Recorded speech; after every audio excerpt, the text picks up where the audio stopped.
Hello, मैं doctor Krishna Chaturvedi. आज मैं आपको गुण संधि के बारे में बताऊंगी, क्योंकि पहले मैंने आपको माहेश्वर सूत्र है, वर्ण विचार है और दीर्घ संधि है, इसके बारे में हमने बता दिया है।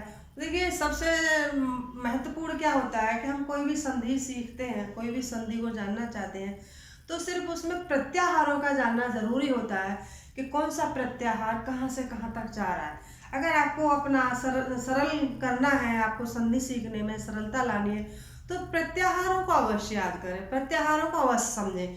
तो चलिए मैं आज आपको गुण संधि के बारे में बताती हूँ। गुण संधि का सूत्र है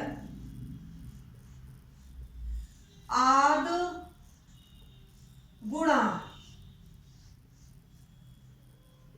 आद गुणा, आद से तात्पर्य है आत्वी से हम कह सकते हैं, कहते हैं आत का मतलब है अ या आ। ये दोनों ही इसमें जोड़े जाते हैं आत में, अ और अ। जैसे अत होता, अच होता तो सिर्फ अत में सिर्फ ह्रस्व आ माना जाता, आपका दीर्घ आ नहीं माना जाता। तो देखिए आगे, देखिए इसमें क्या है, यदि आपका ह्रस्व या दीर्घ आ के बाद कोई भी आपका ह्रस्व ई या ऊ आए या कोई भी वर्ड आए, तो फिर उसके स्थान पर आपका अ और ई के स्थान पर आपका ए हो जाता है, अ उ और अ उ के स्थान पर आपका ओ हो जाता है, और री के स्थान पर आपका अ और री के स्थान पर आपका अल हो जाता है, और री और अ के स्थान पर आपका अल हो जाता है। तो इन्हीं दोनों का आपका गुण माना जाता है। तो देखिए यहाँ पर आपका है, इसका है जैसे आत प्लस अच बराबर गुण। ऐसे भी आप सरलता के लिए समझ सकते हैं। और इसका नियम है जैसे पूर्व वर्ण परवर्ण और आपके संधि वर्ण। संधि वर्ण या किस में संधि हुई है,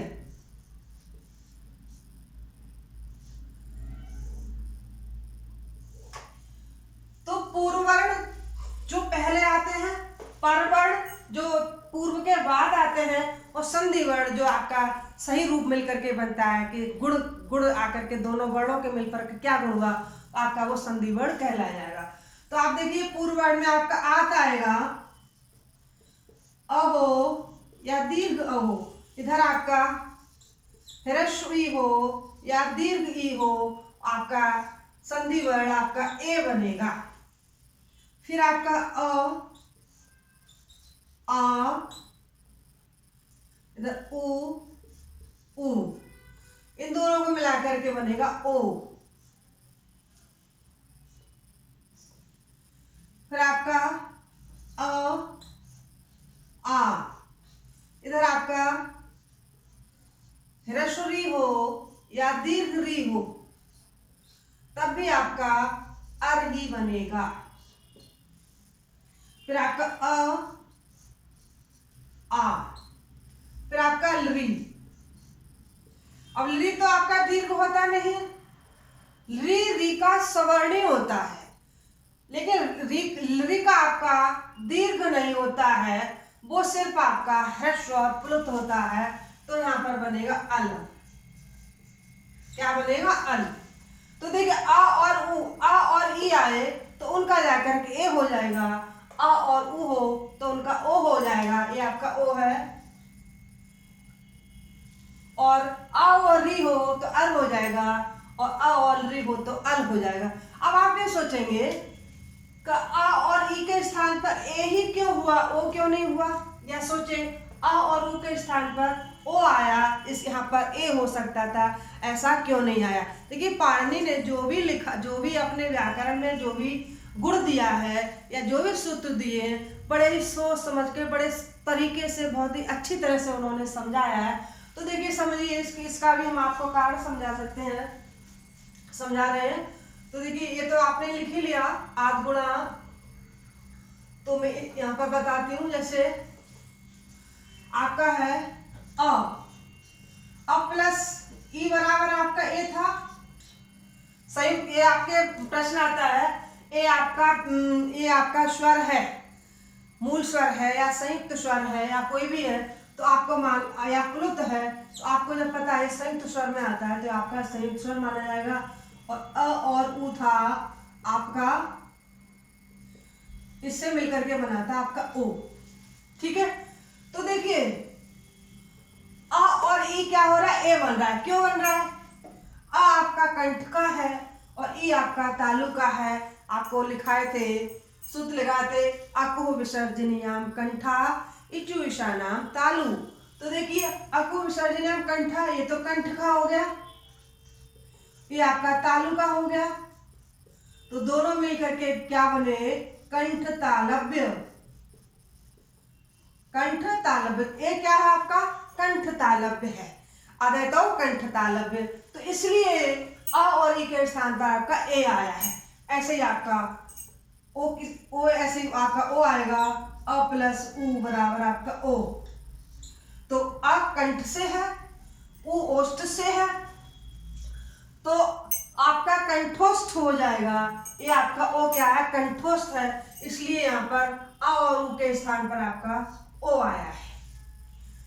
अब देखिए ऋषि में आपका ये कंठ और तालव्य का हो गया, ये कंठ और ओष्ठ का हो गया। अब तो आपका कंठ रहेगा ही रहेगा, लेकिन न तो तालव्य है रहा और न तो आपका कहना चाहिए ओष्ठ है, तो ये मूर्धा में जाता है रहा, तो इसलिए यहाँ मूर्धा का आया। ऐसे यहाँ पर ये यहाँ मूर्धा का हो गया था, तो यहाँ पर ल आया, ल दंत का है, इसलिए यहाँ पर ल का साथ यानी दंत का साथ लिया, न मूर्धा का लिया, न कंठ तालव्य का लिया, न कंठोष्ठ का लिया। इस तरह से इनका स्थान यहाँ पर पाणिनि जी ने निहित किया। अब हमें आपको समझ में आ रहा होगा, आप शॉर्ट स्क्रीन भी कर सकते हैं, लिख भी सकते हैं अपनी सरलता के लिए। तो मैं अब आपको इसके बारे में उदाहरण बताऊंगी। समझ में, तो मैं आशा करती हूँ कि मैं ज़्यादा से ज़्यादा सोचती हूँ बिल्कुल सरल तरीके से आपको मैं समझाऊं और आपकी समझ में भी आ रहा होगा। तो मैं आगे आपको उदाहरण बताती हूँ। कुछ भी नहीं, आप एक सिस्टम समझ जाएंगे कि कौन से सिस्टम से पाणिनि जी ने ये रखा है, कौन सा वर्ड कहाँ पर रखा है, बड़ी सटीकता के साथ रखा है। आप थोड़ा सा सिस्टम समझ जाएंगे, नियम समझ जाएंगे, तो सारी की सारी संधियाँ बहुत ही इजी है, बहुत ही सरल है, आप याद कर सकते हैं, आप समझ सकते हैं और कभी भूल नहीं पाएंगे। तो देखिए उदाहरण है, उपधन इंद्र। उपधन इंद्र। अब देखिए कोई भी संधि समझने के लिए बताया 4 स्टेप में समझना चाहिए। तो उप, ठीक है, यहां से हमने अ ले लिया और ये आपका इंद्र हो गया, हो गया। अ और ई दोनों मिलकर के क्या बने, आपका ए बना। समझ में आ रहा है ना? अभी बताया था अ और ई बराबर आपका ए। ये आपका अकुह विसर्जनीयाम कंठा, ये इचुषानाम तालु से ले लिया गया है, तो आपका बना ए। ए क्या है, कंठ और तालव्य। याद करते जाना, एक एक प्रश्न जैसे ए आ जाता है, प्रश्न आता है ए है तो विकल्प दे दिया जाए, कंठ का है, मूर्धा का है, दंत का है, कंठ तालव्य का है, आपको पता है, आप इस पर आसानी से आप टिक लगा सकते हैं और अपना नंबर हासिल कर सकते हैं। तो अब देखिए उप, यहाँ आपका अंतर ही रहेगा। देखिए संस्कृत में सीख रहे हैं तो आप विसर्ग जरूर लगा देना, फिर ये हिंदी की मानी जाएगी, ठीक है। मेरे से ही गलती हो जाती है, कभी कभी ध्यान नहीं रहता है। इस तरह से हो गया उपेंद्र। अब आप इसको संधि के रूप में लिखें तो क्या होगा, उप, अब आपका हलंत हट गया, आपका एक आपा यहाँ हो गया, आपका बन जाएगा उपेंद्र, ठीक है। दूसरा है आपका नाग धन ईशा। नाग धन ईशा, जो नागों का जो स्वामी है वो कौन है, नागेश। नागेश मतलब भगवान शिव जी। और शिव जी ने ही माहेश्वर सूत्रों को पाणिनि को वरदान में डमरू बजा करके दिया था, ये बात भी आपको ध्यान रखना है। तो देखिए ना ग को हलंत किया, इसमें से हमने ह्रस्व आ निकाला प्लस ईश, ठीक है। अ और ई मिलकर के आपका ए हुआ। और एक गुण संधि हमेशा ए वाली जैसे आप अपनी भाषा में छोटा ए बड़ा ए बोलते हैं, तो छोटा ए और छोटा ओ का ही होता है, और आई और औ का नहीं होता है। वो आपका जाकर आगे संधि आएगी, जो वृद्धि आएगी या जो यड़ उसमें जाएगा, वो आगे का हेडेक है। लेकिन आपका ए सिर्फ दो, जैसे आपका अकह दीर्घ संधि में अकह का ही हो रहा था संधि, ऐसे इसमें हो रहा ए और ओ का। तो देखिए क्या बना आपका ना ग, हलंत रहेगा, यहाँ आपका शह आएगा। पूर्ण रूप से ले जाएंगे, एक स्टेप, दो स्टेप, तीन, चौथे में आपका जाकर के पूरा हो जाएगा। तो ना ग का हलंत हटा दिया, अब आपका ए यहाँ चला जाएगा, आपका नागेश हो जाएगा। दूसरा है वन धन औषधि, वन धन औषध, ठीक है, वन धन औषधि। तो देखिए वन न को हलंत किया, अ लिया, अब आपका औषध, सॉरी ये गलत है, ये उसमें पहुंच जाएगा, सॉरी पृथ्वी पहुंच जाएगा। दूसरा आपका उदाहरण में देख लेते हैं थोड़ा सा, और भी उदाहरण है।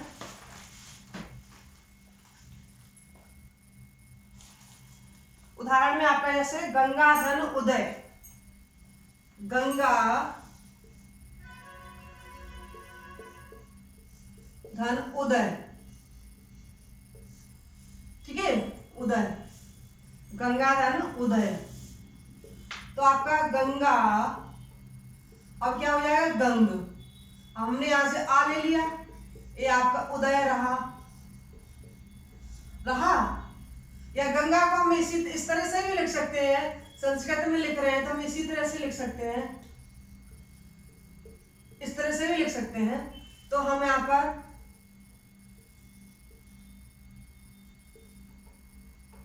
तो हमने यहाँ आ ले लिया, गंग का यहाँ पर हलंत कर दिया, उदय हो गया। अब आपने फिर लिखा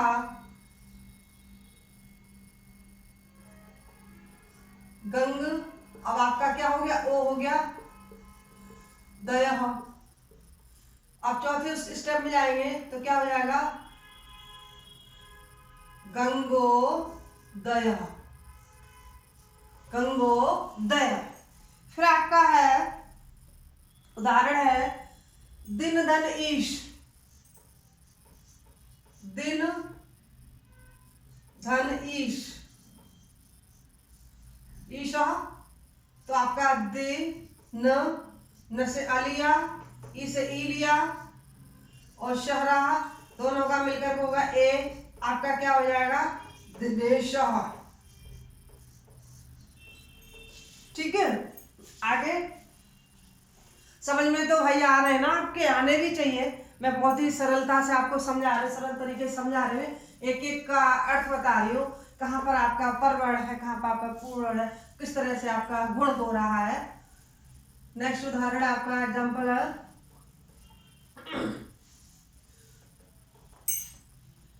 महाधन ऋषि, आपका इसी का ऋषि का रहेगा ना, महाधन ऋषि। तो देखिए म ह, इससे हमने आ लिया, आपका री हुआ, सी हुआ। अब देखिए दोनों को मिलाकर आपका अर हो गया, अब आपका मह से, री तो आपका यहाँ आ गया, सी हो गया। अब हमने लिया म ह सी, आपका ये जो री है आपका राप ई पर जाएगा महर्षि। तो देखिए जो आप रेफ जब ऊपर जाता है उरण रपड़ा सूत्र के अंतर्गत, उरण रपड़ा सूत्र के अंतर्गत आपका जो र है ऊर्ध्वगामी हो जाता है, न कि यहाँ लगेगा या ऊपर ही इसका ये जाता है। दूसरा उदाहरण है, ऐसे मुझे दिखता भी नहीं है, उदाहरण देते तबलकार, तव धन लृकार, तब धन लृकार। तो अब देखिए तब में से अ लिया, अब आपका लृकार,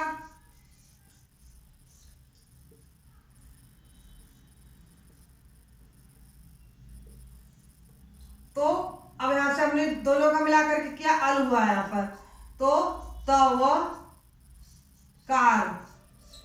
अब आपका पूर्ण रूप जाएगा तवल कारः। और भी बहुत सारे उदाहरण हैं महर्षि के, जैसे एक आपका सूर्यधन उदय, सूर्यधन उदय, तो आपका सूर्य, तो हमने यहां से अ लिया, आपका प्लस उदय, तो आपका अ और उ आपका ओ हो गया, तो आपका हो जाएगा सूर्योदय, सूर्योदय। ये आपका गुण संधि के अंतर्गत आता है। आपका दीर्घ संधि में था भानुधन उदय, भानुधन उदय।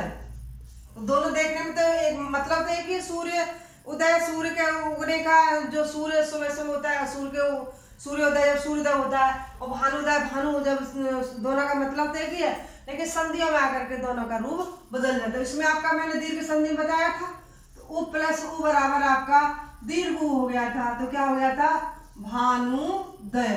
तो ये आपका कंफ्यूज हो जाता है, तो ये आपका दीर्घ संधि के अंतर्गत आता है और ये आपका गुण संधि के अंतर्गत आता है। और भी बहुत सारे उदाहरण है, महेश, दिनेश, सुरेश, गणेश, माहेश्वर, महाधन, ईश्वर, रमाधन, जैसे आपका रमाधन ईश, रमाधन ईश।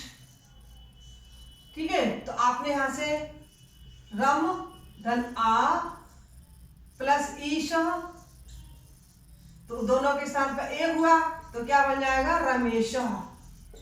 तो बहुत सारे उदाहरण हैं। तो मैं आशा करती हूँ आपको समझ में आ रहा होगा। अगर कोई भी थोड़ी सी कहीं परेशानी नहीं समझता तो हमें आप कमेंट करके अवश्य बताएं, और हमारे चैनल को आप सब्सक्राइब जरूर करें। आपसे हमें बहुत ही उम्मीद है, बहुत ही आशा करती हूँ कि आप हमें आगे बढ़ाने में हमारी हेल्प करेंगे, हमारी सहायता करेंगे। इसी के साथ जय हिंद, नमस्ते।